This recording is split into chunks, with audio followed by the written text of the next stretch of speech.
en reparle avec notre chroniqueur international Karim Yayaoui. Bonjour Karim. Bonjour. Malgré les alertes de la communauté internationale sur cette situation alimentaire catastrophique dans la bande de Gaza, Israël bloque donc toujours les accès par la route. Ça reste extrêmement compliqué de fournir de l'aide humanitaire aux habitants de Gaza. C'est vrai que les critiques se font de plus en plus fortes, de plus en plus régulièrement. Israël est pointé du doigt dans sa gestion humanitaire de cette guerre qui l'oppose au Hamas.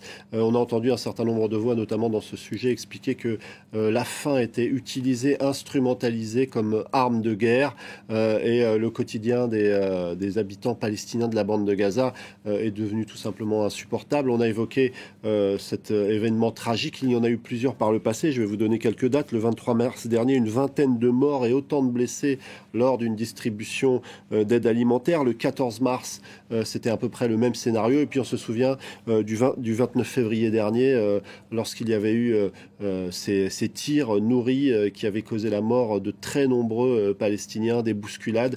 Et donc aujourd'hui, c'est devenu quelque chose de récurrent dans la bande de Gaza, au point que parfois, au moment où il va y avoir des distributions d'aide alimentaire, eh bien, tout est annulé au dernier moment parce qu'il y a des tirs à quelques centaines de mètres. Donc ça rend quasiment impossible la distribution d'une aide déjà insuffisante dans la bande de Gaza. Et donc aujourd'hui, les appels à ce que cette aide puisse enfin arriver de façon efficace aux Gazaouis se multiplient, notamment dans le nord de la bande de Gaza où la situation est encore plus critique. Et crainte toujours par ailleurs d'une extension du conflit au reste de la région, notamment au Liban, où 3 observateurs des Nations Unies et leurs traducteurs ont été blessés aujourd'hui alors qu'ils effectuaient une patrouille à pied dans la zone. Alors vous évoquez cet événement qui est significatif d'une situation qui ne fait que se dégrader et se tendre. Un pas supplémentaire a été franchi ces derniers jours du côté israélien notamment, qui frappe toujours plus en profondeur à l'intérieur du Liban. On a vu il n'y a pas si longtemps une frappe toucher la ville de Baalbek. Ça se trouve à quelques 100 km de la frontière. Les deux camps frappent toujours plus en profondeur, d'ailleurs côté libanais aussi, mais avec une certaine retenue en ce qui concerne le Hezbollah, qui sans doute explique que les Israéliens s'enhardissent en quelque sorte et frappent toujours plus en profondeur. Alors, qu'est-ce qui explique finalement que le Hezbollah n'entre pas dans une logique d'affrontement encore plus important, même si la situation est déjà extrêmement inquiétante?